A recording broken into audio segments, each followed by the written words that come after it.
Hello friends सबको मोर नुआखाई जुहार। इटा हूँ मोर फास्ट ब्लॉग जेनटा कि मुई नुआखाई दिन स्टार्ट करछे। नुआखाई लगे आम इटा गणेश पूजा दिन संध्यार एका गाँके जाऊँ कहीं कि नुआखाई लगे बहुत सारा काम अच्छे घरे जेना कि देखू नुआ खाबार के खरीदना टिपा चलुचे। आम तो कुरी पतर नुआ खाएसुँ आपण मैंने केन पतर खाएसन प्लीज जनाबे।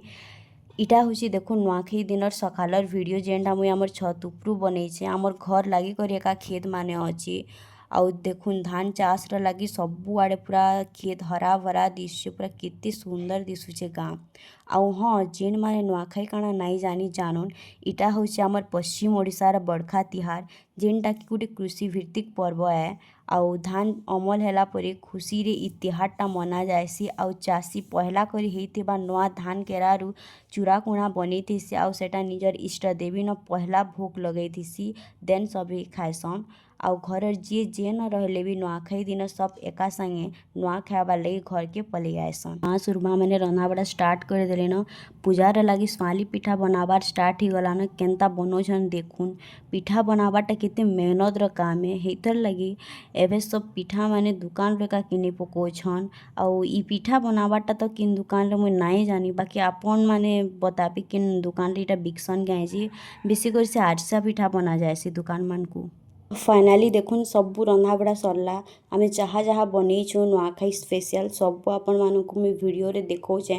शायद सबू नाई आसी पारी वीडियो रे मुई हेतरे ले फोटो रे छाड़ी दिछे देखुन इति सबू अच्छे पूरा जेनता कि मुई आपण मानक कहूली नुआखाई गोटे कृषि भित्तिक पर्व है। तो हेतर लगी आमे आमर गाँव र जमी जेन जगार आमे चाष करसुँ आमर खेत रे फास्ट पूजा करसुँ सेनु पूजा करी सारला परे जाकि आमर घरे पूजा करसुँ। तो हेतर लगी देखुन मोर अंकल इटा बाहरी गले न खेत के पूजा करी जीवार लगी। आउ इटा सेही डुली माने जमी जेन जगार आमे धान चाष करिछु आउ इन एका आमे पूजा करसुँ। आउ हाँ आमे इष्ट देवी न नुआखाई नुआ चूरा कुणा परे लगासुँ फास्ट आमर खेते जेन पूजा करा होची इन लगा होची देखुन इटा सरले एका आमे घरे पूजा करसुँ नुआ चूरा कुणा लगासुँ भोग हिसाब रे। देन घरर बड़ जी माने मोर माँ आमर घरर बड़ तो हेतर लगी सबके नुआ चूरा कुणा दौछन केना धरोछन देखुन। आउ इ नुआ चूरा कुणा खाई सारला परे घरर सान माने जेते सबू बड़ मान को जुहार करसन माने नमस्कार करसन। इ जिनिसटा मते बहुत भल लागसी भल जिनिसटे अछि नुआखाई रे सबकी इटा शिखबार कथा समस्तंकु जुहार करबार कथा नुआखाई दिन ने सबू दिन। नुआखाई जुहार करी सारला परे देखुन आमे आमर घरर समस्ते खाई बसलु न खाई खुआ सारला परे गोटे फैमिली फोटोटे आमे उठलु जेनती कि केते जन नाई न तार पर आमर गाँव रे इटा गोटे देखुन गोटे छोटिया प्रोग्राम ही थिला। जदि आपण मानकु मोर ब्लॉगटा भल लागला तो लाइक कमेंट एंड सब्सक्राइब करबे। Thank you for watching.